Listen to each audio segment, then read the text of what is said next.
Hemos retrasado un cuartito de hora el inicio, no solamente en atención a aquello del madrugar, sino porque había habido un acto anteriormente. Ya se dijo ayer que quienes quisieran podían acudir a una misa a las 8 de la mañana y se ha retrasado un poquito. Pero bien, vamos a iniciar esta primera conferencia, aparte de la inaugural, por supuesto, dentro de este Congreso, 39 Congreso de la CECE. Mi misión como presentador tiene necesariamente dos aspectos: presentar al ponente, presentar el tema. ¿Qué les puedo decir del ponente? Pues bueno, yo pienso que sus méritos son demasiados para exponerlos. Todos ustedes tienen el programa y no les voy a aburrir enumerando esos méritos. Sí que quisiera, en último caso, destacar aquellos que tienen referencia expresa al tema que hoy nos ocupa. Don José Luis Gaviria Soto es doctor en Filosofía y Letras, en la especialidad de Pedagogía. Desempeña el cargo actualmente de catedrático de Métodos en Investigación Educativa en la Universidad Complutense de Madrid. Y es destacable, asimismo, dentro de su historial, el hecho de haber colaborado como consultor tanto a nivel de la UNESCO para diferentes evaluaciones de sistemas educativos, como en la actualidad también como consultor, colaborando con la Comunidad Autónoma de La Rioja y con la Comunidad Foral de Navarra para la evaluación de los respectivos sistemas educativos. ¿Y del tema qué podemos decir? Pues destacar exclusivamente su interés, su trascendencia. Yo me podría referir para ello a una frase que recuerdo de un artículo del ponente, precisamente, en el que venía a desarrollar la idea de que el éxito o el fracaso de un sistema social a menudo dependía de su capacidad de reacción frente a las modificaciones del entorno, y que esa capacidad de reacción de sus instituciones estaba ligada evidentemente con el sistema de alerta, con el sistema de comunicación que tuviera con ese mismo entorno. Si trasladamos eso a los sistemas educativos, nos daremos cuenta de que ahí tiene más influencia todavía, por la sencilla razón de que hay una constante interacción entre los sistemas educativos y los sistemas sociales en los que se integran. Los sistemas educativos son los que promocionan cohortes, promocionan generaciones formadas con unas características determinadas que son las que promueven la evolución de los sistemas sociales. Y esos cambios sociales, en la mayoría de los casos, van a tener como consecuencia la necesidad de modificar los sistemas educativos. Sigamos bajando dentro de la concreción. Pasemos de los sistemas educativos a nuestro sistema educativo. Es evidente que nuestro sistema educativo está en crisis. Es evidente, lo notamos, lo percibimos, que precisa urgentemente de cambios, de modificaciones. Pero no nos engañemos, para efectuar esos cambios y modificaciones lo que necesitamos son referencias, lo que necesitamos son datos, lo que necesitamos son análisis, evaluaciones. Y yo creo que en la brillante conferencia que Gloria Macías nos ofrecía ayer por la tarde, ya veíamos, como vemos constantemente, que esas referencias las buscamos muy a menudo en evaluaciones internacionales. Entonces, el título de la conferencia de hoy, aparte de ese modelo marco para el rendimiento académico, ¿no?, se hace una pregunta muy clara y que ahora vemos su trascendencia, y es el hecho: ¿podemos realmente extraer conclusiones de esas evaluaciones internacionales? Pues bien, vamos a ver lo que nos cuenta el ponente. Adelante, José Luis.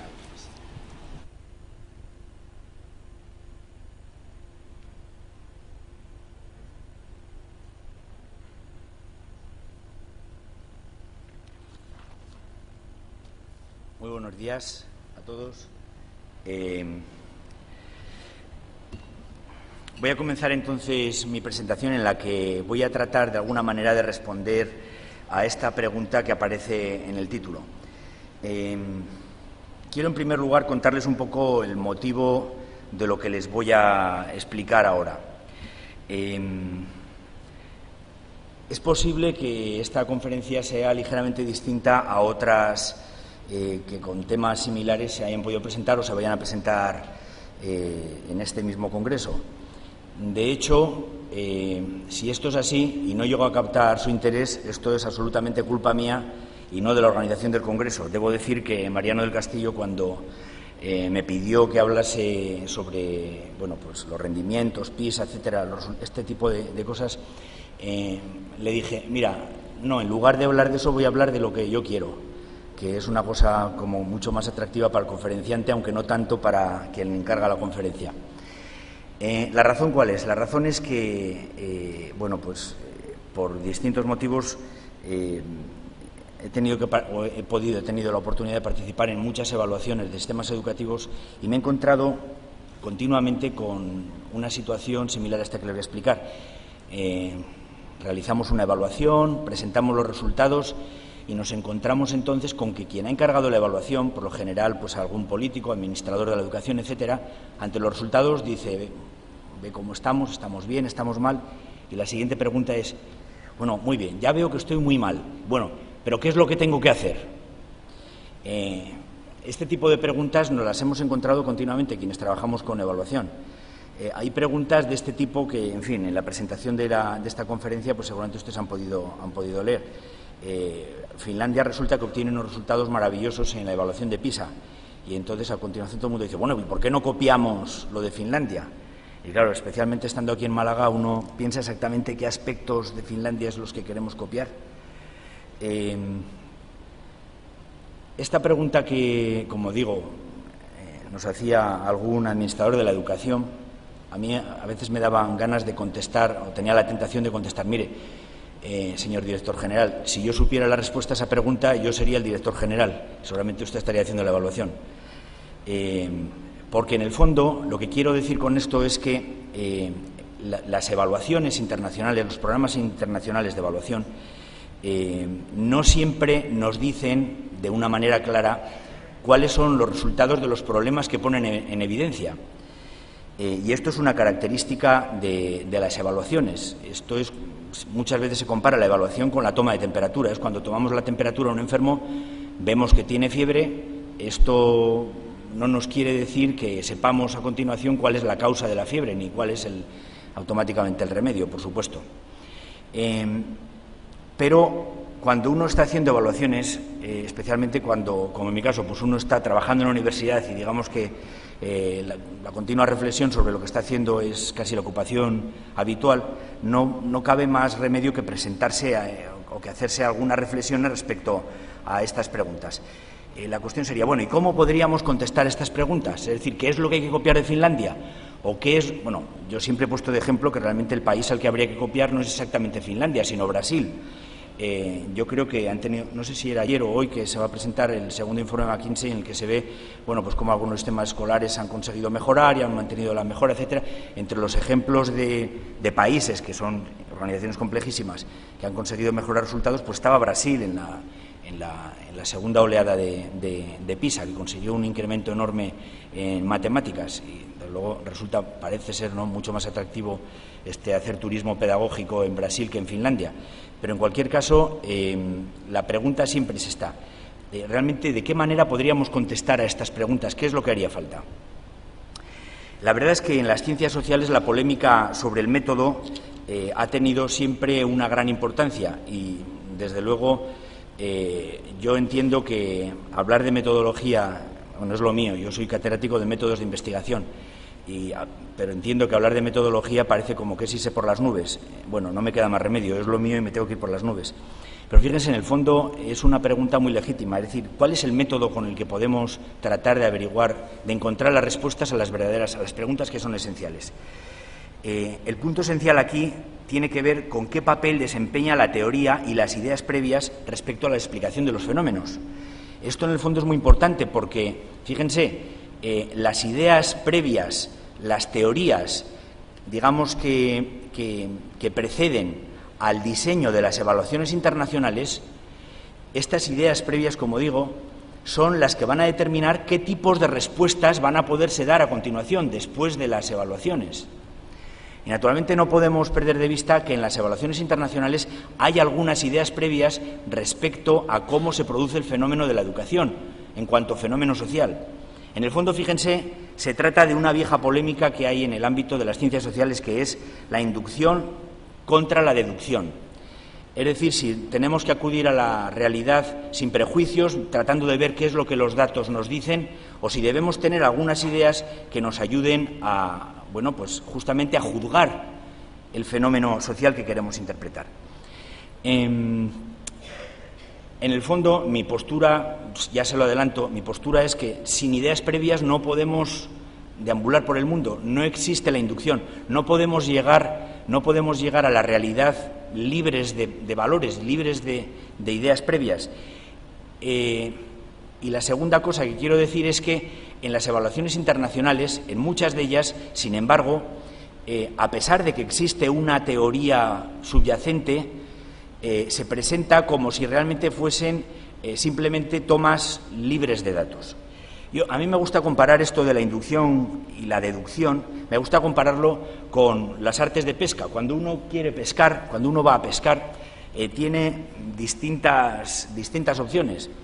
Uno puede acudir, como por ejemplo aparece en este barco aquí, pues con unas redes, y uno piensa, pues si voy con redes, cuanto más pequeñas y cuantos más peces pesque, mejor. Actualmente la consecuencia de esto es que uno puede pescar lo mismo jureles que sardinas, que a lo mejor hasta un bicho más gordo. Hay otras artes de pesca.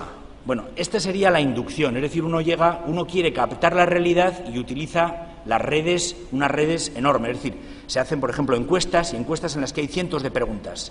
Uno no acaba de ver muy bien cuál es la relación de unas preguntas con otras, pero hay muchísimas preguntas. Y luego se trata de tratar, cuando ya hemos capturado, se trata de seleccionar. Entre lo que hemos capturado, bueno, pues esto es una sardina que sí vale, esto es una merluza que vale más, esto es un delfín que molesta, lo quitamos. Bueno, digamos que es, estoy haciendo una pequeña caricatura, pero este es, desde mi punto de vista, lo que ocurre con la inducción. Con la deducción es al revés, es decir, nosotros vamos tratando de pescar algo en concreto, vamos tratando de comprobar una idea determinada. Estos son lo que en artes de pesca llamarían, pues, artes como, por ejemplo, el palangre, ¿no? El palangre, pues uno decide qué es lo que quiere pescar, si quiere pescar pez espada o quiere pescar marlín o quiere pescar, bueno, pues para eso utiliza un palangre de superficie, o si uno quiere pescar merluzas, pues, riquísimas merluzas del Pincho, por ejemplo, pues uno utiliza un palangre de profundidad. Y estas artes de pesca, se dice, son mucho más selectivas, hacen mucho menos daño, ahora que está esto muy de moda, al medio ambiente, pero sobre todo uno sabe qué esperar, Bueno, lo que ocurre en la práctica es que en el ámbito de la educación nos encontramos con una situación en la que cada vez tenemos más datos más datos de rendimiento educativo procedentes de evaluaciones. Muchas evaluaciones internacionales en las que participan gran número de alumnos, muchísimos países. Y a partir de allí se trata de obtener explicaciones respecto al funcionamiento. Fíjense, este párrafo está tomado de uno de los mejores estudios que se ha hecho tratando de explotar los resultados de PISA. Es justamente el primer informe McKinsey. Yo sé que les han hablado o les van a hablar del informe McKinsey. Realmente es una consultora que hace un estudio interesantísimo, explotando precisamente los datos de PISA, pero yo me quiero centrar no tanto en qué resultados obtienen, que eso seguro que lo hacen ellos mucho mejor que yo, la presentación de los mismos, sino en el método que se utiliza. Y esto no es en absoluto una crítica al informe McKinsey, es simplemente la constatación de qué es lo que queda por hacer cuando ya se ha hecho la evaluación y cuando ya los datos se han recogido.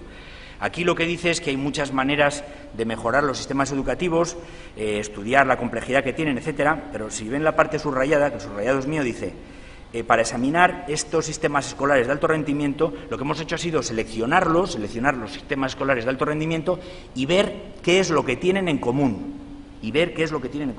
Fíjense, yo les diría, esto es exactamente el método inductivo, en esto consiste, es decir, tengo ya los datos, a partir de aquí, ¿qué es lo que puedo ver de los datos que he recogido? Bueno, pues esto, como digo, es el primer informe McKinsey. Y en el segundo informe McKinsey, aunque cambia ligeramente el enfoque, ya no son los mejores sistemas escolares, son los sistemas que consiguen mantener la mejora a lo largo del tiempo, pero el método es el mismo. Y repito, este es probablemente el mejor de los estudios que se ha hecho explotando los datos de PISA. Fíjense, esta carencia de teoría previa, esta supuesta carencia de teoría previa, lleva también a algunas dificultades importantes a la hora de plantear objetivos políticos operativos. Y les quiero contar también alguna experiencia que al respecto, bueno, pues he podido vivir.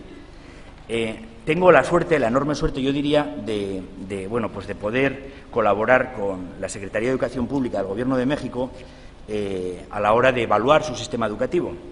Y, pues esto me ha permitido, por ejemplo, ver cómo en el programa político presentado por el presidente Felipe Calderón para este sexenio que está a punto de terminar, de hecho se llama Programa Sectorial de Educación 2007-2012, el Gobierno del presidente Calderón presenta algunos objetivos que están definidos sobre resultados de evaluaciones, en concreto de la evaluación PISA y de una evaluación nacional, la evaluación enlace. La evaluación enlace es una evaluación enorme, es una evaluación censal que se hace a alumnos desde tercero de primaria hasta tercero de secundaria, que este año pasado ha llegado a evaluar a 17 millones de alumnos. Fíjense la cantidad, el número ingente, 17 millones de alumnos. Pues el presidente Calderón planteó algunos objetivos para su sexenio basados justamente en resultados de evaluación. Yo aquí he seleccionado, de los muchos objetivos que tenían en el programa sectorial, he seleccionado 3. Los 2 que están en rojo, fíjense, el primero dice, el nombre del indicador dice calificación en el examen PISA en las pruebas de matemáticas y comprensión lectora. Realmente esto es una cosa que a los que nos dedicamos a la psicometría y a la metodología de la investigación no nos gusta mucho, que es calcular la media de 2 cosas distintas, la media de comprensión lectora y matemáticas, pero bueno, así lo hicieron. En el año 2006 la media eran 392 puntos y lo que querían era que en 2012 llegara a 435 puntos. En la segunda meta, la segunda línea, habla del porcentaje de alumnos con un nivel de logro académico al menos elemental en las pruebas de enlace, como les digo. Bueno, y ahí no voy a entrar en los detalles, pero se trata de pasar. Hay un cierto porcentaje de alumnos que están en los niveles inferiores. Queremos que cuando termine el sexenio estos alumnos sean muchos menos y estemos en los niveles superiores. Como ven, estos son objetivos definidos en función del rendimiento en pruebas de evaluación, en programas de evaluación realmente muy importantes. Fíjense el tercer objetivo, el que está en negro, que de hecho es un objetivo muy tradicional.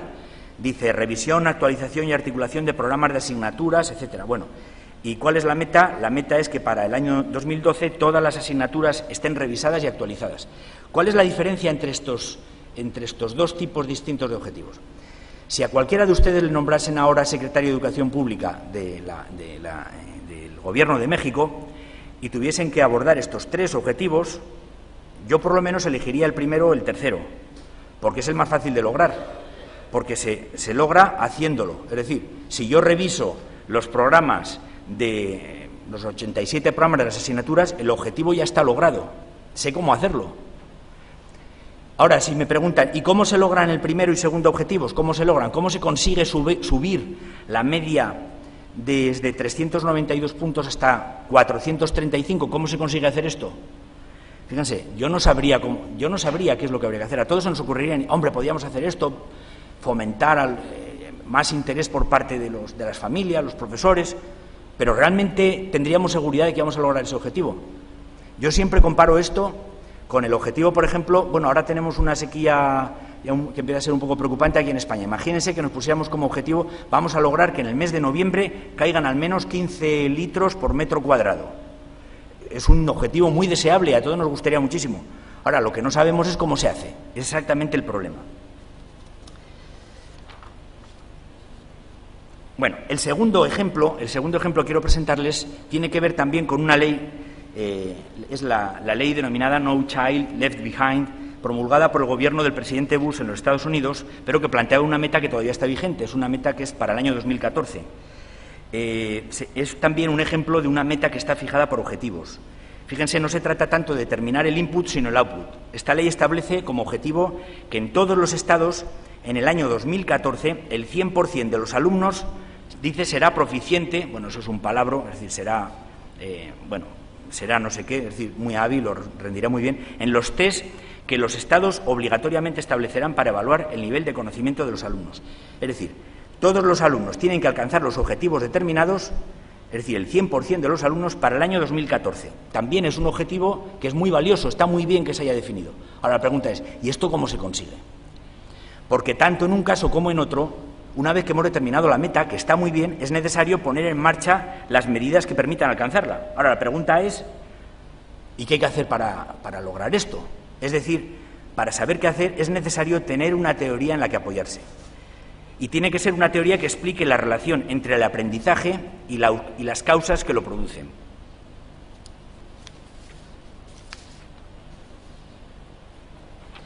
Lo que ocurre es que en el ámbito educativo se carece de una teoría explícita que permita determinar qué objetivos cuantitativos pueden alcanzarse y de qué modo. Y justamente en mi intervención lo que pretendo es formular un sencillo modelo teórico que sirva como punto de partida para juzgar las distintas alternativas de acción política y de adscripción de los recursos para el logro de objetivos académicos como los que he presentado. En el fondo, les aviso, este modelo tiene un cierto nivel de formalidad, pero la idea detrás es una idea simplísima y es una idea que yo creo sinceramente que comparten el 90% de los docentes, el 90% de las personas que tienen experiencia en educación. Fíjense, y para presentar este modelo quiero antes hacer alguna consideración. Fíjense, hay una cosa que a mí siempre me ha llamado la atención y es la enorme isomorfismo que existe entre muchas leyes científicas. Seguro que aquí hay algunos de ustedes que son profesores de físicas o de ciencias en general, y aquí reconocen rápidamente en la fórmula de arriba pues la ley de la gravitación universal de Newton, y en la de abajo pues muy parecida es la ley electrostática universal también, y realmente lo que ocurre es que las dos tienen pues prácticamente la misma forma. Bueno, esto pasa muchas veces en el ámbito de la ciencia, también en las ciencias sociales, y a veces en las ciencias sociales se comparten también leyes que tienen la misma forma que en las ciencias físicas. Por ejemplo, esta simplemente es la fórmula que pone en relación el trabajo, que es W, con la potencia y el tiempo aplicado. Y esto además es una cosa que se entiende, que es muy intuitiva. Es decir, el trabajo, se puede hacer una gran cantidad de trabajo de dos maneras distintas, o bien teniendo mucha potencia en muy poco tiempo, o bien teniendo muy poquita potencia, pero dedicándole mucho tiempo. Y al final la cantidad de trabajo que conseguimos es la misma. Naturalmente, esta ley, realmente en la vida corriente, digamos, no tenemos facilidad para aislar en situación, digamos, de laboratorio, en situación pura. Pero bueno, pues en las ciencias sociales nos pasa exactamente igual, es decir, no siempre tenemos la posibilidad de aislar, digamos, las dimensiones fundamentales de manera pura. Eso no quiere decir que no estén funcionando por debajo. Pues fíjense, a partir de esta idea, yo creo que aplicando esta misma idea, lo podemos pensar en educación, es algo parecido. Nosotros en educación podemos pensar, la cantidad de aprendizaje que se logra se puede lograr de dos maneras distintas, o bien con sujetos con mucha capacidad, que le dedican un ratito. Y todos hemos tenido alumnos de este tipo, alumnos muy brillantes, que con muy poco tiempo enseguida alcanzan los objetivos, y otros alumnos que son menos brillantes, pero que son muy constantes y le dedican mucho tiempo y consiguen llegar a los mismos objetivos o casi a los mismos objetivos que los alumnos más brillantes. Bueno, si esto fuese así, que es una idea, como digo, muy simple, realmente tendríamos, espero que se vea bien, tenemos una representación similar a esto. Fíjense, aquí tenemos representado en el eje T, que es el eje de abscisas, el eje horizontal, tenemos el tiempo dedicado a un aprendizaje, mientras que el eje vertical, el eje de las ordenadas, representa la cantidad, vamos a poner así, de inteligencia disponible. La cuestión de la inteligencia, del capital intelectual, etcétera, es una cuestión de por sí bastante polémica en general, pero yo voy a dar por sentado que todos estamos de acuerdo. Los que no estén de acuerdo, pues hagan ustedes un paréntesis y luego al final lo discutimos. Pero acepten de momento como que esto es así, que realmente estas dos cosas son importantes. Cuánta inteligencia, es decir, qué potencia, digamos, tiene un sujeto a la hora de abordar una tarea y cuánto tiempo le dedica a ella. Naturalmente, cada una de estas curvas representa una tarea distinta. Desde la tarea 1, que ven allí, hasta la tarea n. Si, por ejemplo, la cantidad θ, es decir, una cantidad en el eje vertical,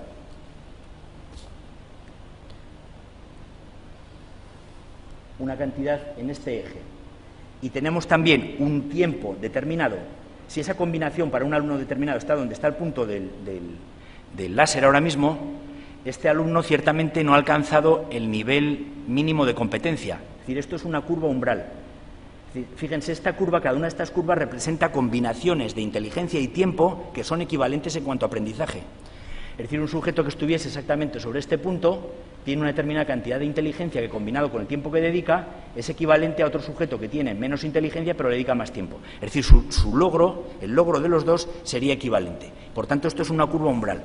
Cualquier sujeto que esté por debajo de la curva umbral no alcanza los niveles mínimos, no importa cómo sea de inteligente ni cuánto tiempo le dedique. Cualquier sujeto que esté por encima de la curva umbral ha alcanzado el nivel mínimo, con una determinada cantidad de, vamos a decir, de potencia e inteligencia, o con una combinación adecuada de inteligencia y tiempo. Bueno,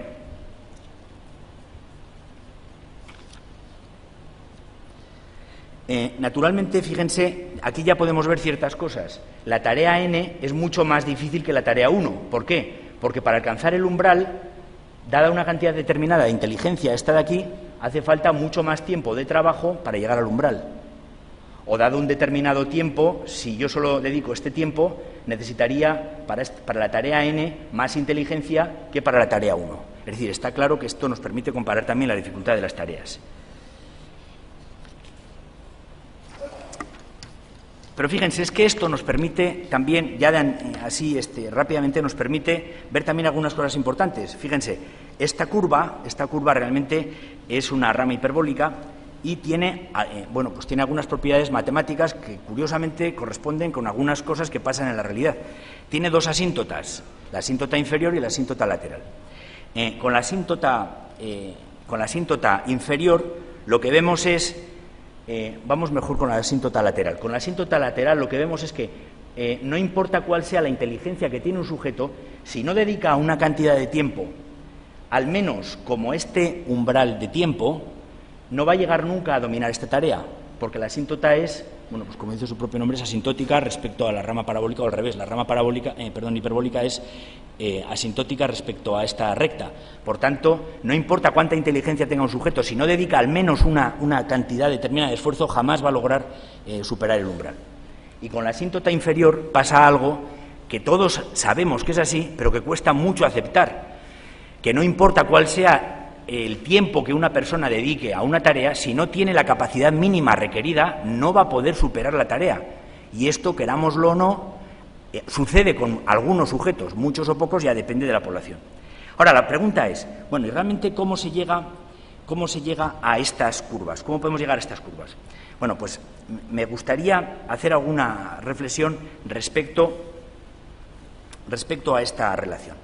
Fíjense, en primer lugar, probablemente lo que sea más polémico de todo es aceptar una cosa que antes era algo evidente, es decir, lo que hoy llamaríamos el capital intelectual, es decir, la capacidad que un sujeto tiene disponible a la hora de abordar un aprendizaje determinado. Fíjense, yo creo que podemos decir que este capital intelectual, vamos a suponer que el eje vertical realmente está relacionado con el capital intelectual. Este capital intelectual tiene dos componentes importantes. Uno es la inteligencia general y el otro es el aprendizaje acumulado. Si siguen ustedes pensando en la metáfora, en la comparación que he puesto respecto del trabajo y la potencia, es algo similar a esto. Fíjense, la inteligencia general puede entenderse como la potencia disponible, es la potencia intelectual disponible por un sujeto. Un sujeto muy inteligente tiene una gran potencia, una gran capacidad de desarrollar trabajo en poco tiempo o por unidad de tiempo. Pero naturalmente eso no lo es todo, porque yo puedo tener un Ferrari Testarossa en el garaje de mi casa, no lo tengo, pero no me importaría tenerlo, y para ir desde mi casa hasta el trabajo lo podría hacer en 10 minutos, si no hubiese otros conductores que tienen la misma intención que yo, pero si no lo saco del garaje, es evidente que jamás voy a llegar por mucha potencia que tenga, es decir, es necesario hacer trabajo. Y por otra parte, en lugar de un Ferrari Testarossa, tengo un pequeño Smart de segunda mano, viejito, que es el que utilizo para ir a trabajar. Tiene muy poquita potencia, pero todos los días llego a trabajar, todos los días, porque todos los días lo saco, es decir, porque lo pongo en marcha. Es decir, tenemos estas dos cosas que son importantes. El capital intelectual, por tanto, tiene un componente muy importante de la inteligencia general y otro componente muy importante que es el aprendizaje acumulado. Yo les diría que la relación entre estas dimensiones son evidentes para todos. La inteligencia general determina la pendiente de la curva de aprendizaje, es decir, la velocidad a la que un alumno puede aprender. Y los aprendizajes acumulados nos determinan, o si quieren ustedes, en una terminología mucho más actual, el nivel de competencia adquirido, por hablar de competencias, determinan a qué distancia se encuentra un nuevo objetivo de aprendizaje o una nueva competencia a adquirir. Es decir, cuando yo tengo que adquirir una nueva competencia, cuáles son las que tengo anteriormente determinan qué lejos esa nueva competencia está de mí. Pero, naturalmente, la inteligencia general que tengo disponible, además, va a determinar cuál es la pendiente con la que voy a poder recorrer esa distancia. Yo creo que estas dos cosas son evidentes. No estoy haciendo más que, en el fondo, poner de manifiesto algo que todo el mundo tiene latente y muchas veces simplemente no nos atrevemos a decir porque, bueno, hoy diría que es casi políticamente incorrecto hablar este tipo de cosas. Fíjense, yo diría que esto se puede, además, especificar en una serie de proposiciones que las voy a presentar ahora. La primera sería, para una capacidad intelectual dada, el tiempo efectivo dedicado al aprendizaje hace aumentar la probabilidad de que se supere una prueba relacionada con el contenido aprendido. Es decir, si ustedes toman a dos sujetos que tienen la misma inteligencia, el que más trabaje, el que más tiempo dedique, va a ser el que antes llegue a dominar la tarea. Eso es evidente, esto no tiene ningún secreto. Pero no es más que consecuencia de lo que acabo de decir. La segunda sería que para una capacidad intelectual dada y un tiempo efectivo de aprendizaje dado, son las variaciones en los elementos comprendidos en lo que denominamos la tecnología subyacente, ahora diré a qué me refiero con eso, las que determinan cuál es el ritmo de aprendizaje. Fíjense, en el fondo, la situación donde está esta curva de aprendizaje tiene que ver con algo que no he mencionado hasta ahora, que es la metodología que utiliza el profesor, vamos a decirlo así. Es decir, no basta solamente con saber cuál es la inteligencia de un sujeto, ni cuánto tiempo dedica a estudiar, sino también importa mucho quién es el profesor que está guiando ese aprendizaje. Naturalmente, un profesor más eficaz será el que consiga minimizar el tiempo necesario de aprendizaje, o el que con el mismo tiempo consiga aprendizajes más complejos. Y las siguientes dos proposiciones serían que un cierto nivel de inteligencia y una cantidad de tiempo dedicado efectivamente al aprendizaje, dada una tecnología subyacente, no determinan totalmente la posibilidad de superar una cierta tarea. Es decir, estas variables que acabo de mencionar no lo explican absolutamente todo. Explican mucho, pero no lo explican absolutamente todo. Por eso la relación entre estas variables tiene que ser una relación probabilística. Bueno, por eso, realmente el modelo, aunque conceptualmente es muy simple, luego la formalización matemática ya tiene una cierta complejidad porque tenemos que proponer un modelo estadístico, un modelo probabilístico, que yo les voy a ahorrar, no voy a poner ninguna fórmula aparte de las que he puesto ya en esto, pero sí lo que voy a hacer va a ser intentar representar gráficamente estas ideas que ahora estoy proponiendo aquí verbalmente. Pues bien, a pesar de que estas parecen proposiciones dictadas por el sentido común, y estoy seguro que muchos de ustedes las aceptarían ahora mismo, probablemente sin mucha más discusión, la verdad es que la relación entre inteligencia y rendimiento no aparece muy clara en los estudios de evaluación más conocidos. A pesar de todos los desarrollos teóricos y metodológicos que sobre la inteligencia han tenido lugar en el ámbito de la psicología, la inteligencia, es una variable que no solo no se incluye entre los factores explicativos de la varianza del rendimiento, sino que prácticamente ha sido una palabra eliminada del vocabulario posible de los evaluadores. De hecho, en lugar de la inteligencia, se asume que lo que hay que introducir es el nivel socioeconómico y cultural. Y entonces se trata de explicar las diferencias individuales haciendo abstracción del individuo y de las características idiosincráticas de los sujetos. Y al final ocurre que los sujetos, los individuos, desaparecen del conjunto de factores causales. Y de este modo se da un salto metodológico y se formulan teorías que yo voy a llamar macroeducativas, teorías que están al mismo nivel que está la macroeconomía, vamos a decirlo así, para explicar las diferencias de rendimiento que no están apoyadas sobre las correspondientes teorías de micronivel. Fíjense si la economía realmente entre las ciencias sociales, a pesar de todo lo discutida que es y discutible, pero a pesar de ello, resulta que es una de las ciencias, voy a decir así, más formalizadas, más similares a la ciencia estándar, resulta que la economía, como digo, las teorías macroeconómicas necesitan tener teorías de micronivel, teorías que expliquen qué es lo que ocurre, vamos a decir así, con los átomos de explicación. Bueno, pues en educación esto se obvia, es como si no existiesen átomos. Cuando aparecen las explicaciones del fenómeno educativo, son explicaciones sociales y son explicaciones, yo diría, casi sociológicas, en el que hay relaciones que son, desde mi punto de vista, cuando uno lo analiza, casi mágicas. Resulta que el nivel socioeconómico, las diferencias del nivel socioeconómico explican las diferencias de rendimiento. Y todo el mundo lo da por sentado, como si fuera algo evidente. Y yo pregunto, ¿y por qué? Porque lo explican. ¿Cuál es el mecanismo causal? Es decir, al nivel de los átomos, al nivel de los sujetos, ¿qué es lo que ocurre? Bueno, pues de hecho mi afirmación aquí es que en los estudios internacionales ocurre como si los aprendizajes estuviesen produciéndose exclusivamente a nivel social y como si a nivel individual no se produjese el aprendizaje o como si lo que ocurre en ese nivel fuese anecdótico o irrelevante. Y yo creo que eso es una pérdida muy importante de relaciones.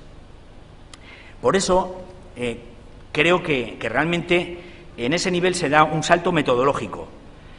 Y no apoyarse en las teorías de micronivel es una pérdida importante de información. Bueno, ocurre, fíjense, que cuando se trata de utilizar el nivel socioeconómico y cultural,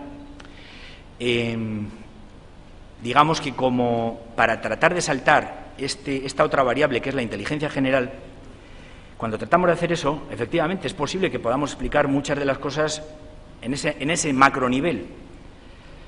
Pero fíjense, si nosotros ahora hacemos unas cuantas proposiciones que yo estoy seguro que ustedes aceptarán, verán que en el fondo la variable de nivel socioeconómico y cultural queda eliminada cuando tenemos en cuenta la capacidad de los sujetos. Por ejemplo, si tenemos un mismo nivel socioeconómico y cultural, por ejemplo, los hermanos de una misma familia, que tienen por definición el mismo nivel socioeconómico y cultural, y si los dos dedican el mismo tiempo efectivo de aprendizaje, es evidente que alcanzará mayor rendimiento aquel individuo que tiene mayor inteligencia general. Vamos a suponer, pues, claro, seguro que muchos estarán pensando ahora, no, pero ¿y si pasa tal cosa? No, piensan solamente en estas variables: nivel socioeconómico, tiempo dedicado al aprendizaje, tiempo dedicado al estudio e inteligencia. Los hermanos de una misma familia que dedican el mismo tiempo de estudio, seguro que llega antes a los objetivos el que es más inteligente que el que es menos. Esto no quiere decir que el que es menos no pueda llegar, simplemente estoy diciendo que necesitará más tiempo. Otra proposición: dado el mismo capital intelectual, con la misma composición de inteligencia general y conocimientos factuales y procesuales, el rendimiento no se ve afectado por las diferencias de nivel socioeconómico y cultural. Esta es otra proposición que probablemente la mayor parte de ustedes aceptarán. Es decir, con dos sujetos que tienen el mismo capital intelectual disponible, es como, yo diría que es la prueba famosa, les metemos a los dos sujetos en una habitación y solamente les hacemos preguntas que tengan que ver con una tarea determinada. Si los dos tienen el mismo capital intelectual, ustedes no pueden distinguir quién tiene más nivel socioeconómico y cultural. Es lo mismo que decir que esa variable desaparece. Como consecuencia, podemos afirmar que la inteligencia general es una variable que debe incluirse en cualquier explicación de las diferencias de rendimiento.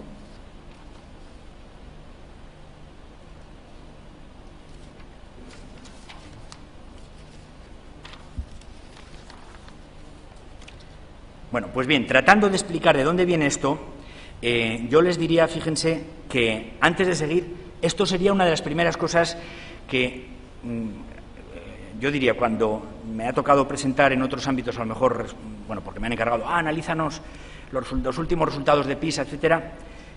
Bueno, realmente parece como que PISA nos dice cosas, pero a mí me gustaría pedir algo a PISA, es decir, pedir algo a la OCDE con respecto a esto. Si todo esto que he dicho ahora parece de sentido común y es así, si es cierto que la capacidad de los individuos determina en gran parte su rendimiento, ¿por qué no se incluye esta variable entre las variables que se miden? ¿Por qué no se mide la capacidad de los sujetos? Es que es posible que muchas de las diferencias que se encuentran estén explicadas no por las diferencias de nivel socioeconómico y cultural, sino por una variable que es más próxima al microfenómeno, que es la capacidad de los sujetos. Que esta a lo mejor está determinada por el nivel socioeconómico y cultural, de acuerdo, pero una vez que controlo la capacidad, la otra desaparece, y esto es lo que importa. Bueno, el segundo componente del modelo, de lo que yo les presentaba, desde luego es el tiempo de aprendizaje. Además del capital intelectual personal del alumno, el tiempo dedicado al aprendizaje es muy importante. Fíjense, combinado esto, lo que nos da es una idea que yo creo que es muy sencilla, que es que la probabilidad de que el aprendizaje de un sujeto sea suficiente para resolver correctamente una tarea depende de esta capacidad que el sujeto aporta y del tiempo que le dedica al aprendizaje. Esto lo podemos representar en un sistema de ejes cartesianos. Esto es un poquito más formal, yo lo siento, es que me dedico a trabajar con estas cosas y con probabilidades y con todo esto, pero lo voy a intentar explicar de la manera más simple posible. Fíjense, aquí tenemos en el eje, en uno de los ejes horizontales, en este eje de aquí, tengo representada, vamos a poner, la inteligencia del sujeto. En este otro eje tengo representado, es por tanto un sistema de 3 ejes, el tiempo dedicado al estudio, y en el eje vertical tengo representada la probabilidad de que un sujeto responda correctamente a una cierta tarea después de ese tiempo dedicado al aprendizaje. Fíjense, lo que yo propongo es que la relación entre estas 3 variables está determinada por esta superficie que ven ustedes aquí. Y, bueno, se puede entender bastante fácil de la siguiente manera. Fíjense, realmente aquí este Z1 representa este θ1 representa la capacidad, cierta capacidad de un sujeto. Un sujeto que tal vez no tenga mucha capacidad, pero le dedica esta capacidad, este tiempo, T1, le dedica al aprendizaje. Y entonces, fíjense, se cruzan estas 2 líneas, se cruzan aquí en esta superficie, se cruzan en este punto. Otro sujeto que tiene más capacidad, este sujeto que tiene θ2, pero le dedica menos tiempo, resulta que las 2 líneas, la de la capacidad y el tiempo, se cruzan también en esta otra. Y los 2 puntos donde se cruzan están sobre esta curva que llamaríamos curvas de isonivel, es como las isobaras en el mapa del tiempo. Es decir, todos los puntos, es decir, todos los pares de rectas que se cruzan sobre esta curva tienen la misma probabilidad de responder correctamente. Yo creo que esto es una idea bastante sencilla, pero que puede entenderse bastante bien. Fíjense, si ahora representamos el plano de la base, digamos, donde está la inteligencia y el tiempo, que en el fondo es el plano que les presentaba yo antes, podemos ver que efectivamente cuando cortamos esto de aquí, es decir, la capacidad que tiene este sujeto que recorre toda esta superficie, cuando la recorremos aquí, realmente ven que sobre el plano, se proyecta de esta manera. Lo mismo pasa con el otro sujeto, se proyecta de esta forma. En general, aquí tenemos un montón de curvas de nivel que nos dan distintas probabilidades. Para cada combinación de capacidad y tiempo nos dan distintas probabilidades. Es decir, nosotros podemos determinar algunos niveles, a lo mejor, desde luego, aparentemente, por algunos motivos, el nivel más importante sería cuando la probabilidad de un sujeto de responder correctamente una tarea sea el doble que el de responderla incorrectamente. Eso nos da un cierto nivel de probabilidad. Bueno, entonces ahí tenemos unas curvas de nivel que cuando las proyectamos sobre el plano del fondo, esto, volvemos otra vez al gráfico que les mostraba al principio. De aquí viene, este gráfico viene de esto que les acabo de enseñar ahora. Es decir, realmente estas tareas, efectivamente, cada una de estas curvas corresponden o bien a distintos niveles de dominio para una misma tarea o bien al mismo nivel de dominio para distintas tareas con distintas dificultades.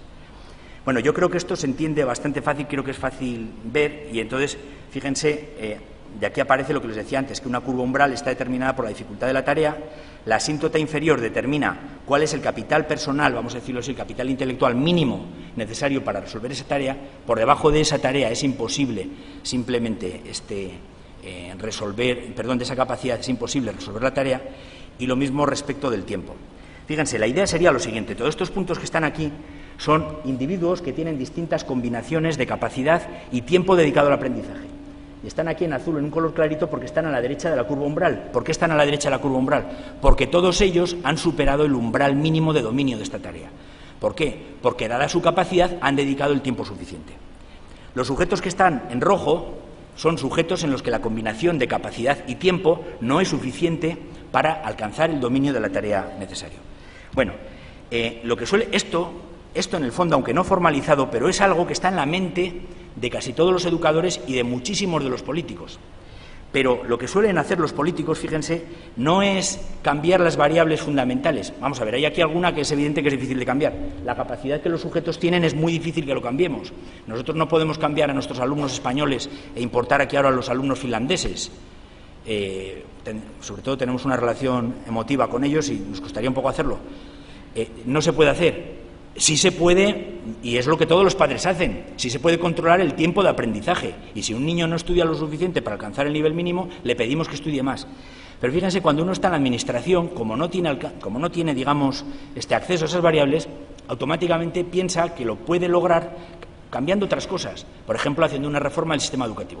Y a partir de ahora, todos los profesores van a enseñar por competencias.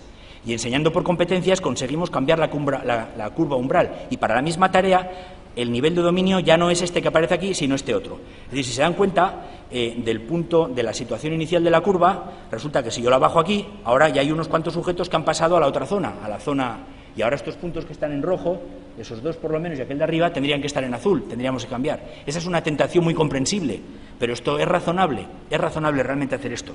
Esa es mi pregunta. O sea, yo sinceramente creo que no.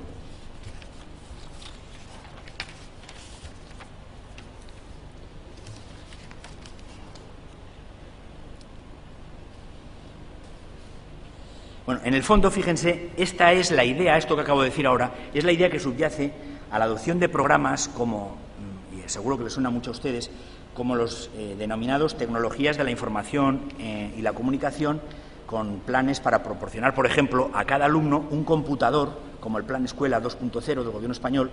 Pero no solo en España ocurre eso, por ejemplo, en México también he visto cómo se introducen de manera masiva las tecnologías en un programa que se llama allí, o se llamó Enciclomedia, ahí en México un nuevo programa se llama Habilidades Digitales para Todos, y la idea, la tentación enorme del secretario de Educación, del ministro de Educación de cualquier país es pensar, ahora me gasto 60 millones de euros, 15 millones de euros, bueno, lo que permitan las disponibilidades presupuestarias, comprando computadores para todos los alumnos, y bueno, esto va a ser jauja, y Finlandia dentro de 3 años. Bueno, ciertamente no parece que sea lo más razonable. Otra estrategia diferente es la que se refleja en esta ilustración y lo que he mencionado antes, si nosotros tenemos un alumno, es decir, nuestro hijo, que resulta que tiene esta capacidad que aparece aquí y le dedica este tiempo de aprendizaje y los resultados son insatisfactorios, es decir, no llega a la curva umbral, lo que todos hacemos es, bueno, algunas veces nos dan ganas de matar a los hijos, pero eso no es legal y entonces utilizamos la alternativa a ese plan, que es hacer que estudien más si lo conseguimos. Naturalmente hay muchas variables personales implicadas en esto. Fíjense, estoy haciendo abstracción de ellas. La persistencia del alumno, su motivación, su capacidad de estudio, su constancia. Olvidemos ahora de ello, olvidémonos. Todas esas variables a lo que afectan es al tiempo de estudio. Si yo de alguna de esas maneras consigo que el alumno estudie más, lo que pasará será esto, que sin modificar la capacidad, sin modificar realmente su capacidad, porque es muy difícil hacerlo, consigo que esté más tiempo dedicado a la tarea y, por tanto, consigo que supere la curva umbral. Bueno, desde un punto de vista, esto digamos que era la visión microscópica, lo que ocurre en el micronivel, es decir, con cada alumno. Esto tiene un traslado al macronivel. Esto, naturalmente, tiene consecuencias también para la política práctica. Fíjense, para ahora incluir la visión macroscópica, nosotros necesitamos saber cómo es la distribución de las capacidades y los tiempos de trabajo de los alumnos de una población determinada. Es decir, para que este modelo sea práctico, nosotros tendríamos que saber, los alumnos españoles, cuál es su capacidad latente, cuál es la inteligencia media de los sujetos españoles, cómo es la distribución de inteligencia de los alumnos españoles y cuánto tiempo dedican los alumnos, cada uno de los alumnos, al trabajo, el tiempo efectivo de aprendizaje. Bueno, la proporción de sujetos que caen en cada región del plano, es decir, los que caen por encima de la curva umbral y los que caen por debajo, depende de una distribución. Fíjense, aquí lo he representado, bueno, yo sé que tiene cierto formalismo, pero bueno, creo que gráficamente se puede entender bien. Esto sería una curva normal, vamos a decir así, solo que con una pequeña modificación. Está en una escala en la que el eje inicial o la variable no empieza en menos infinito, como habitualmente empieza la curva normal, sino en cero. Es una variable, es una distribución log normal, que no es más que una variante de la curva normal. Y tendría esta forma que ven ustedes aquí. Yo creo que con los brillos se aprecia un poco cuál es la forma. Es decir, ¿qué es lo que ocurrirá? Lo más esto es una distribución teórica, pero a esta distribución teórica corresponde una distribución empírica en la población. Es decir, los sujetos realmente tienen una capacidad y dedican un tiempo determinado de estudio. Fíjense, lo más normal es que haya una cierta capacidad media, que estará más o menos por aquí, y el tiempo medio será un valor que estará probablemente por aquí. El tiempo medio muy probablemente está por debajo del tiempo medio necesario, del tiempo mínimo necesario para resolver casi todas las tareas. Esto es lo que ocurre. Eso es lo que explica los malos rendimientos generales de las evaluaciones. Bueno, fíjense, si representamos aquí las curvas de nivel, esta curva que acabo de representar yo ahora sería proyectada sobre este plano, es la curva umbral. Es la curva umbral. Si recuerdan, dada una cierta capacidad, ¿cuál es el tiempo mínimo necesario para superar la tarea? Pues aquella combinación que me ponga más allá de la curva umbral. Entonces, fíjense, esto quiere decir que esa curva umbral es una especie de muro que me determina qué sujetos están más allá del muro, este de aquí, esta curva de aquí, es decir, los sujetos que realmente dominan la tarea, y todos estos de aquí abajo no dominan la tarea, y por tanto tenemos que ver ahora qué se puede hacer. Vamos a ver, para algunos sujetos, que son estos que acabo de señalar ahora, estos son sujetos que con distintas capacidades, algunos de ellos sí podrían superar esta tarea umbral. ¿Quiénes son? Pues aquellos que quedan por encima, si trazásemos aquí la asíntota inferior, todos los sujetos que quedan por encima de esta línea que estoy marcando, es decir, todos estos de acá, resulta que dedicando más tiempo sí podrían superar la tarea. Naturalmente habrá otros sujetos, que son estos de acá, que no importa cuánto tiempo dediquen a esta tarea, no van a poder superar esa curva umbral. Bueno, aquí aparecen como muchos sujetos, pero esto simplemente es una idealización. Muy probablemente en la realidad no sean muchos sujetos, pero existen. Y para estos sujetos no pueden definirse los mismos objetivos, las mismas tareas de aprendizaje para los otros. Y esto está aceptado, de hecho, en nuestra legislación. Nosotros tenemos adaptaciones curriculares y existen bueno, ya no sé si la terminología es actual, pero eran las adaptaciones curriculares significativas, no significativas. Todo este tipo de cosas justamente no era más que reconocer que esto existe, pero por supuesto sin ponerle nombre. Bueno, fíjense, como decía, esa curva umbral es una especie de muro que nos determina quiénes quedan a un lado y al otro del muro. Pero si ahora tomamos una de estas curvas, fíjense, por ejemplo, si tomamos, por ejemplo, esta curva que aparece aquí o una curva paralela a esta, a lo largo de toda, por ejemplo, supónganse que tomamos este nivel. Y ahora vamos a ver cómo es la proyección de si cortásemos todo este espacio, lo cortamos por un plano que pasa justo por este punto de acá. Lo que veríamos sería esto que les voy a enseñar yo ahora. Lo que veríamos sería esto. Y fíjense, aquí podemos estudiar para una capacidad dada, imagínense ahora, todo lo que represento aquí son sujetos que tienen todos la misma capacidad, alta o baja, pero todos la misma. Imagínense que lo pudiese aislar esto. Bueno, pues esto me representa cómo afecta el tiempo dedicado a la tarea al desempeño global de la población. Miren, esta curva verde que está por aquí es la relación que existe para este tiempo, como digo, un tiempo fijo, para una capacidad fija de los sujetos, representa la relación entre el tiempo dedicado al aprendizaje y la probabilidad de superar la tarea. Es decir, es evidente que cuanto más tiempo dedicamos a la tarea, más alta para esos sujetos, que todos tienen la misma capacidad, es la probabilidad de superar la tarea, de superar el umbral. La curva azul, esta que está aquí, representa, yo creo que ven ustedes la forma, el perfil, representa la distribución del tiempo dedicado al aprendizaje de todos estos sujetos, que todos tienen la misma capacidad, como digo. El producto de estas dos curvas me da esta otra de aquí abajo, que esta otra de aquí abajo es la probabilidad de superar correctamente, la proporción de sujetos que superan correctamente la tarea. Proporción de sujetos que superan correctamente la tarea. Es decir, esto que está marcado en rojo es la proporción de todos los sujetos estos de acá, que están bajo esta curva. Todos estos sujetos son los que, en estas condiciones, pueden superar la tarea que hemos puesto, el umbral de la tarea. Bueno, fíjense, si aumento el tiempo que todos los individuos dedican al trabajo para esta tarea específica, ¿qué es lo que ocurre? La capacidad no ha cambiado, son los mismos sujetos, solo que todos dedican más tiempo al aprendizaje. Fíjense, esta curva azul se desplaza ahora hacia la derecha, si lo ven. La curva azul se desplaza hacia la derecha. La curva de abajo, que no es más que el producto de estas dos, también se desplaza hacia la derecha. Pero fíjense con qué efecto. Lo que ocurría antes es que en esta parte de la derecha, si ven, la curva malva, esta curva de aquí, tiene poca altura. Cuando la curva azul se desplaza hacia la derecha, fíjense, en la parte derecha de la curva malva sube de nivel. ¿Lo ven? Es decir, aumenta la proporción de sujetos que superan claramente la tarea. Naturalmente, esto es una cosa, digamos, de sentido común, simplemente puesto en términos formales. Parece que en términos formales es como más científico. Pero fíjense, realmente es lo que todos de alguna manera sabemos que es así. Bueno, naturalmente, si comparamos esas dos proporciones, fíjense que esta última, esta que aparece acá, realmente nos da una mayor proporción de sujetos que responden correctamente a la tarea. Es decir, es simplemente una idea muy simple. Si nosotros hacemos que, de algún modo, haya más tiempo dedicado al aprendizaje, aumentaremos los resultados, mejoraremos los resultados. Bueno, esto nos lleva entonces a una hipótesis muy importante, y es que las diferencias de rendimiento en los países evaluados, por ejemplo, en PISA, pueden ser explicadas por dos variables. Una, las diferencias en la distribución de las variables de capital intelectual personal. Fíjense, esto es una forma, digamos, políticamente correcta de poner la inteligencia general, y la cantidad de tiempo efectivo dedicado a cada aprendizaje en el aula. estoy seguro de que esto tendría una capacidad explicativa enorme,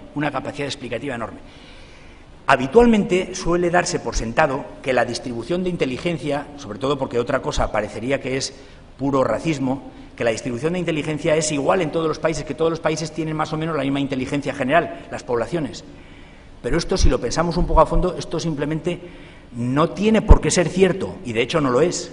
No tiene por qué ser cierto. Piensen ustedes en Finlandia y España. Vamos a ver, los alumnos finlandeses y los españoles, ¿en qué se diferencian? Vamos a pensar solo en cosas superficiales. Los finlandeses son más altos que los alumnos españoles. En general, todos los finlandeses tienen una media de altura. Bueno, la media general de altura de Finlandia es más alta que la española, esto es así. Son más rubios que nosotros. Fíjense, estamos dispuestos a aceptar muchas, seguro que pesan más porque son más altos. Estamos dispuestos a aceptar muchas variables de este tipo físico, en las que aceptar diferencias en estas variables de tipo físico, porque parece que, bueno, pues no importa tanto, nosotros somos más bajitos, más morenos, pero somos muy graciosos. Bueno, realmente estamos dispuestos a aceptar esto. Pero, ¿y qué es la inteligencia? Fíjense, la inteligencia no es más que una propiedad del funcionamiento de un órgano físico, que es el cerebro. Y del mismo modo que seguro que hay diferencias en el hígado, hay diferencias en la capacidad pulmonar, hay diferencias en la altura de los sujetos, ¿por qué no va a haber diferencias también en el modo de funcionamiento del cerebro? Con esto no estoy diciendo que los finlandeses sean más inteligentes que nosotros, está sin comprobar, pero si lo fuesen, sería una de las variables que explicaría muy bien por qué rinden más los finlandeses que los españoles, por ejemplo, o que los mexicanos. Y no pasa nada, es decir, simplemente pues, la media es más, la media de inteligencia general es más alta, pero a lo mejor nosotros somos más espabilados en otras cosas, no pasa nada. Pero es una variable importante y habría que medirla. Y la otra es evidente el tiempo dedicado a la tarea. Estoy seguro que esta también tiene una gran capacidad de explicación. Por tanto, la determinación de la distribución de rendimiento y de capital intelectual personal no tiene más problema que la aplicación de test a muestras representativas, aunque la distribución del tiempo tiene algún otro problema. Pero fíjense, yo diría, si tengo que pedir algo a PISA sería que en próximas evaluaciones se evalúen estas variables, porque naturalmente si estas variables no están presentes en los estudios de PISA, en las explicaciones que se construyan a posteriori no pueden aparecer, y aparecerá cualquier otra cosa, pero estas variables no pueden aparecer porque no estaban en el diseño del estudio. Con respecto al tiempo dedicado al aprendizaje, hay una paradoja muy interesante que yo quisiera explicar. Fíjense, aquí tengo, también con la fuente es la OCDE, el número total de horas planificadas en las instituciones públicas entre las edades de 7 y 14 años. Estos son datos del año 2006, pongo el año 2006 porque lo voy a relacionar con los rendimientos en el año 2006. Y fíjense, bueno, pues aparece aquí países que arriba de todo están los que menos tiempo tienen planificado y abajo los que tienen más tiempo planificado. Fíjense, México, que es un país que obtiene resultados bastante malos en las pruebas PISA, es uno de los países que más tiempo tienen planificado en el currículum. Sin embargo, por ejemplo, países que están hacia la mitad, como Austria y España, pues están aquí hacia la mitad, o Alemania o Finlandia, por ejemplo, arriba del todo, son de los países que tienen menos tiempo planificado. Bueno, cuando vemos su posición, por ejemplo, en los datos de PISA 2003, por tomar los primeros en los que aparecía matemáticas, pues fíjense que realmente la posición de México está de los últimos países, España está hacia el centro, Alemania también, Austria aparece en esta zona y Finlandia y Corea están los primeros de la distribución. Bueno, esto parecería paradójico, parece que esto contradice lo que yo dije. Bueno, en dos sentidos no lo contradice. Primero, estos datos están sin controlar la otra variable, que es la capacidad intelectual. Pero además, yo tengo experiencia directa de lo que pasa, por ejemplo, en México, por no hablar de lo que está pasando. Cuando estoy en México hablo siempre de lo que pasa en España, y cuando estoy en España procuro hablar de lo que pasa en México, para evitar susceptibilidades. Pero fíjense, hay un enorme absentismo laboral en las escuelas, hay un enorme absentismo. Una pequeña anécdota. El 15 de mayo en España es el día de San Isidro y es el día de los labradores, diría, de los agricultores. En México es el día de los maestros. El 15 de mayo se celebra comenzando las movilizaciones sindicales, o sea, ya no solo que ese día no haya clase, sino que a partir de ese día no hay clase. Hay una enorme cantidad de escuelas públicas en las que no hay clase, porque empiezan las movilizaciones sindicales, empieza la negociación de los salarios del año siguiente. En esa evaluación que les comentaba yo antes, la evaluación enlace, tuvimos la experiencia de que hubo que adelantar la aplicación de la prueba, porque si iba más allá del 15 de mayo, había una alta probabilidad de que al llegar a una escuela los aplicadores se encontrasen con que estaba cerrada y no estaban los alumnos. Esto es así. O sea, por tanto, aunque ciertamente el número de horas planificadas es muy alto, el absentismo es tremendo. Luego otro dato es que el horario en la escuela primaria diariamente es de 4 horas y media nada más. Entran a las 8 de la mañana y salen a las 12 y media. Y la explicación es que tienen que dejar espacio para un turno vespertino. Tienen que entrar alumnos a la 1, que salen luego a las 5 y media. Naturalmente, si tenemos pocos días de trabajo en la escuela y tenemos pocas horas al día, y además hay el día de la madre, el día de las secretarias, el día de no sé qué, el día de la bandera, se celebra un montón de días distintos, realmente el tiempo de aprendizaje disminuye un montón. O sea, por tanto, yo diría, ¿yo qué pediría a PISA? Que se midan estas dos variables de las que estoy hablando ahora, que son el capital intelectual y el tiempo dedicado al aprendizaje. Me van a permitir que dé un salto y llegue casi hasta el final, porque todo lo que viene a continuación realmente, bueno, ya casi he llegado, estoy viendo, entonces, a ver.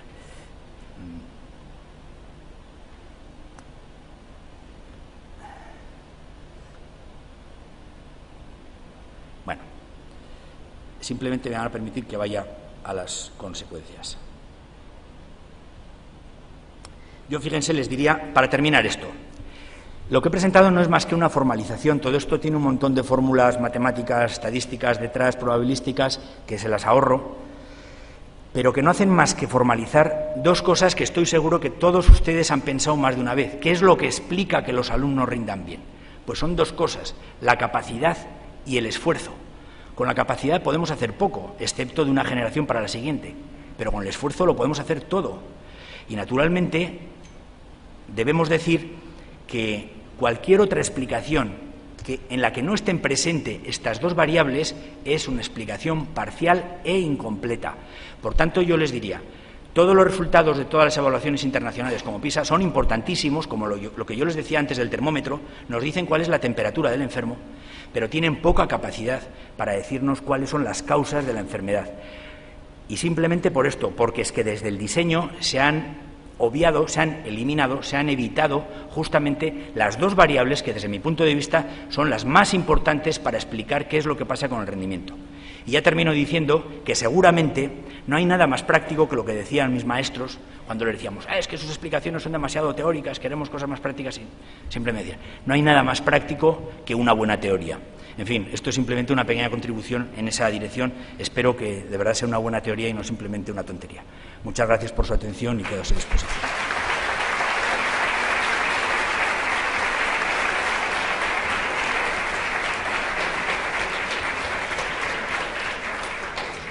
Bien, el tiempo lo tenemos medido, pero tenemos 10 minutillos antes de la pausa café para alguna pregunta. ¿Hay algún tema que se quisiera plantear al respecto? Aquí tenemos una pregunta. Hola. Hola. Mira, hablas mucho del tiempo y del tiempo efectivo y a veces parece que lo mezclas un poco. ¿En qué diferencia es el tiempo efectivo del tiempo normal? Bueno, realmente, no sé si me oye, sí. Realmente el único tiempo importante es el tiempo efectivo dedicado al aprendizaje. Lo de siempre también, no basta con calentar el asiento, eso es evidente, es decir, tiene que ser tiempo efectivo dedicado al aprendizaje. Naturalmente, para poder estudiar ese tiempo tendríamos que hacer análisis alumno por alumno de cuánto tiempo, tendríamos que ver dentro de su cabeza, tendríamos que tener una especie de cerebroscopio para ver qué es lo que ocurre dentro y si realmente está atento cuando nos está mirando o nos está mirando a nosotros, pero está viendo la película que vio este fin de semana. Eso es muy difícil de determinar, pero es evidente que hay algunas cosas que son requisitos imprescindibles. Si un alumno no está en clase y está en la calle, no está aprendiendo, es así. O sea, me remito otra vez al ejemplo mexicano. Cuando yo muchas veces estoy en las oficinas de la Secretaría de Educación Pública, pues voy con cierta periodicidad, pues a prestarme asesoría, veo a partir de las 12:30, 1 del mediodía, veo un montón de niños en las oficinas oficiales, ¿no?, corriendo por allí. Y fíjense, lo que pienso es que estos niños son afortunados, porque ya han acabado las clases para todo el día, ya no tienen más clases en todo el día. En México hay sol prácticamente todo el año hasta las 7 de la tarde. Y estos niños son afortunados porque están recogidos en unas instalaciones oficiales, pero muchos de los niños mexicanos están desde las 12:30 de la mañana en la calle porque sus papás están trabajando. Fíjense, yo le diría, el que estos niños estén en la escuela es tiempo dedicado al aprendizaje. A lo mejor no es todo el tiempo es tiempo efectivo, pero es evidente que si no hay tiempo no puede haber tiempo efectivo. Para simplificar, el tiempo efectivo es una pequeña fracción, o grande, ojalá sea grande, del tiempo total dedicado al aprendizaje. ¿Alguna otra pregunta? Sí. ¿Alguna pregunta más? Sí, aquí. Bien, Sí, aquí sí, tenemos sí, una sí, pregunta. Yo quería plantear una cuestión. Usted habla de valorar el capital intelectual y de hacer una prueba que mida. ¿De qué estamos hablando cuando hablamos de capital intelectual? ¿De inteligencia medida en términos de CI? ¿De inteligencias múltiples? Es decir, eso está por acotar, no es tan sencillo. Bueno, no, en este momento sí, hay mucha discusión sobre, sí. Cuando hablamos de inteligencia, ¿a qué nos referimos en concreto? Es decir, que si hay que incorporar esta variable a la hora de la medición o tenerla como una variable que incide en los resultados, tendríamos que ponernos de acuerdo también sobre esta cuestión. Es curioso porque esta es una variable de la que hay muchísima literatura, pero solo los especialistas la leen. Hay una revista, de hecho es la revista que tiene el mayor índice de impacto en JCR, que es Intelligence. Esa revista lleva publicando estudios sobre inteligencia, desde que comenzó su existencia, y está bastante acotado exactamente qué es la inteligencia y de qué manera determina los rendimientos futuros de los alumnos. Cuando hablamos de inteligencia, no me cuesta absolutamente nada decir, sobre todo hay que medir la inteligencia general, porque es la capacidad intelectual que tiene mayor capacidad predictiva del rendimiento futuro. Esto es así, hay un montón de bibliografía al respecto, pero es curioso que incluso dentro del ámbito de la psicología, en las facultades de psicología, excepto los especialistas de inteligencia, los demás siguen dándole vueltas al tema de muchas inteligencias. Hay cosas que parecen que dan la razón a estas teorías de la inteligencia múltiple. Por ejemplo, para ser Messi no hace falta una gran inteligencia general, sino una gran inteligencia futbolística, vamos a ponerlo así, por poner. O para ser Hay una niña que se llama Carla Marrero, que es una auténtica niña prodigio, todo el violín de maravilla. Lo que hace falta es tener una inteligencia musical, es decir, inteligencias muy específicas. Pero excepto para tareas muy específicas, incluso para estas tareas, para aquellas personas que tienen la misma capacidad específica, siempre rinde más la que tiene mayor inteligencia general. Es decir, la inteligencia general tiene una capacidad de explicación mucho mayor que ninguna otra variable, y esto está, totalmente reflejado por la investigación empírica. Y esto, por poner solamente un ejemplo, no hay más que tomar la investigación publicada, por ejemplo, en los últimos 5 años en la revista Intelligence, y esto se ve que es así. Y además bastaría con ponerse de acuerdo a mí me basta con una, si realmente no hace falta, no sé, que sea la que uno quiere, basta que hubiese una medida de inteligencia general, es que no hay ninguna. Y sin embargo sí hay medidas de nivel socioeconómico y cultural, que es mucho más difícil de definir y que tiene, de hecho, mucha menos capacidad de predicción que la inteligencia general. Sí, José Luis, una pregunta. El lunes llega a un colegio, uno de nuestros congresistas a su colegio, y dice, esto quiero aplicarlo. Voy a hacer unas mediciones de inteligencia, ya tengo capacidad de clasificar a la población. Pero, ¿qué hacemos con el tiempo? ¿Hacemos categorías? ¿Cómo se puede trabajar así? Te voy a decir, como dicen los políticos, me alegro de que me haga usted esa pregunta, porque efectivamente, si alguien llega al colegio, la suerte de esto es que no hace falta medir la inteligencia general. Es que me da igual la que sea, porque el dato es que ese es un dato de la naturaleza, es como la altura de un sujeto. O sea, yo no lo puedo cambiar, cada sujeto trae la inteligencia que tiene de su casa. Pero la otra variable es el tiempo dedicado, si solo todo el mundo lo tiene muy claro. ¿Cuál es el secreto de que rinden más, por ejemplo, los alumnos de ciertos colegios que los de otros? Pues que están más tiempo dedicados al trabajo efectivo. Y lo que hay que hacer es buscar medios de conseguir aumentar ese tiempo, que puede ser, en algunas ocasiones, directamente aumentando el tiempo escolar, en algunas ocasiones. O, por ejemplo, con actividades complementarias. Esto, de hecho, los padres lo intuyen. Y voy a decir una cosa que solo indirectamente tiene relación con esto. Es para mí impresionante ver la cantidad de actividades extraescolares en las que los padres comprometen a los hijos precisamente en ese intento de mejorar su rendimiento, ya en este caso no solo de matemáticas, sino en general su formación. La cantidad de alumnos que reciben clases extraescolares de inglés, por ejemplo, porque sobre todo en la escuela pública, porque las horas que reciben de inglés los padres más interesados ven que no es suficiente, o por ejemplo en música, o por ejemplo deportes, esto es así. Es decir, en el fondo, esto es una intuición general, lo que hace falta es dedicar más tiempo a la tarea. Y si un niño tiene dificultades y el papá realmente y la mamá están interesados en que tenga buen resultado escolar, si no pueden ayudarle ellos, le buscan una ayuda extra. De lo que se trata es de conseguir más tiempo dedicado a la tarea. Todos los programas de motivación son importantísimos, porque al final lo que hacen es aumentar el tiempo que efectivamente se dedica a la tarea. O sea, por tanto, la inteligencia es muy importante, pero es un dato que no podemos modificar, pero el tiempo sí lo podemos modificar.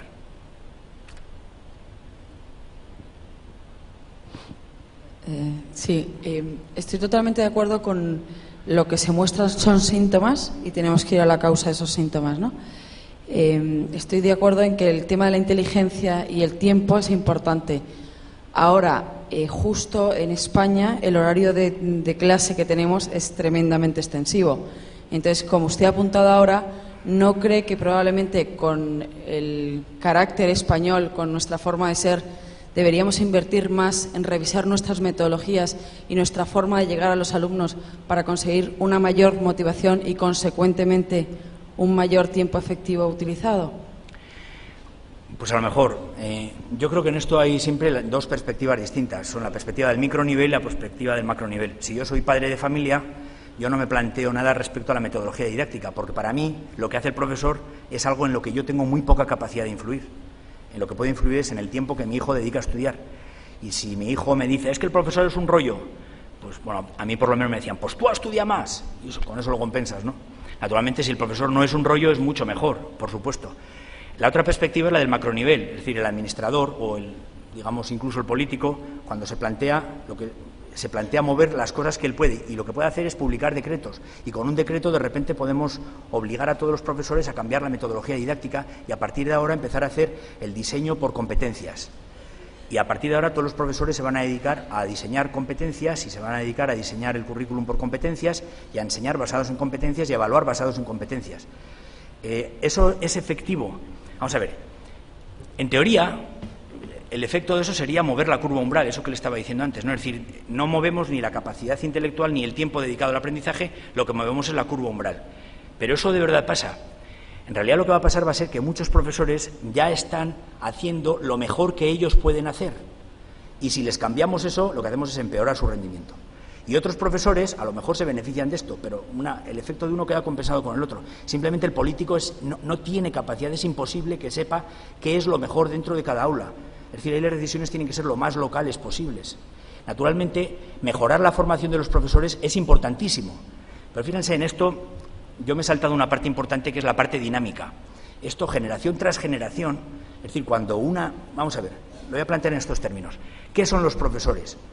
En el mejor de los casos, y no es así, pero en el mejor de los casos, los profesores de un país es una muestra al azar de todos los egresados del sistema educativo. Vamos a poner que sea así.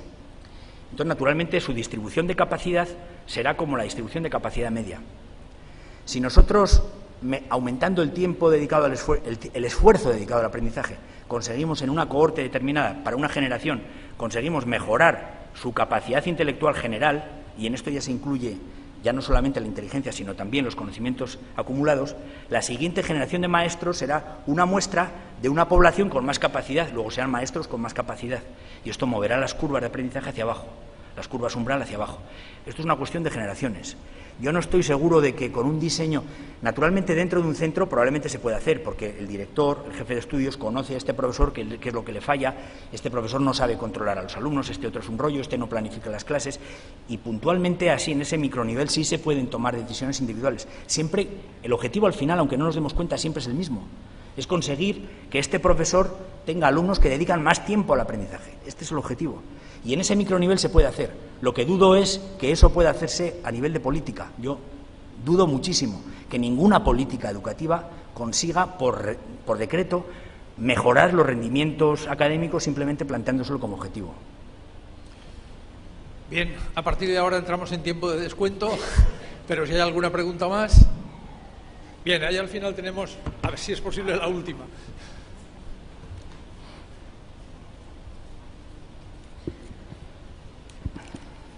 Hola, buenos días. Sí, mire, quería hablar un poquito, o sea, me ha parecido una afirmación un poquito fuerte, la que cuando antes comentaba que comparar la inteligencia con la estatura, ¿no? O sea, el que la inteligencia viene predeterminada y demás. Yo creo que ya desde hace algunos años, si nos remontamos incluso a la década de los 80, ¿no? Desde Howard Gardner, pues ya se establece que la inteligencia no es algo que viene marcado, sino que es algo dinámico, ¿vale? Y también incluso plural, ¿no? O sea, que cada niño, cada persona puede ir desarrollando distintas habilidades a lo largo del tiempo. Y bueno, no solamente centrarnos en el cociente intelectual, sino también en otros aspectos, ¿no? O sea, antes poníamos el caso de Messi, ¿no? Ponía usted la inteligencia kinestésica en ese caso, ¿no? O sea, cada niño puede desarrollar distintas habilidades y percibir la realidad a través de esas distintas destrezas, ¿no? Entonces yo creo que no debemos centrarnos solamente en ese cociente intelectual, que por supuesto es importante, sino en otras muchas habilidades que pueden ir fomentando, ¿no? Y de esa forma pues ir adquiriendo un aprendizaje mucho más amigable, más llevadero. Y bueno, pues yo creo que la mentalidad de una inteligencia única y todo basarlo en esa parte intelectual creo que ya está un poquito pasado. Era simplemente, vamos, o sea, no era una pregunta en concreto, sino hacer esa reflexión.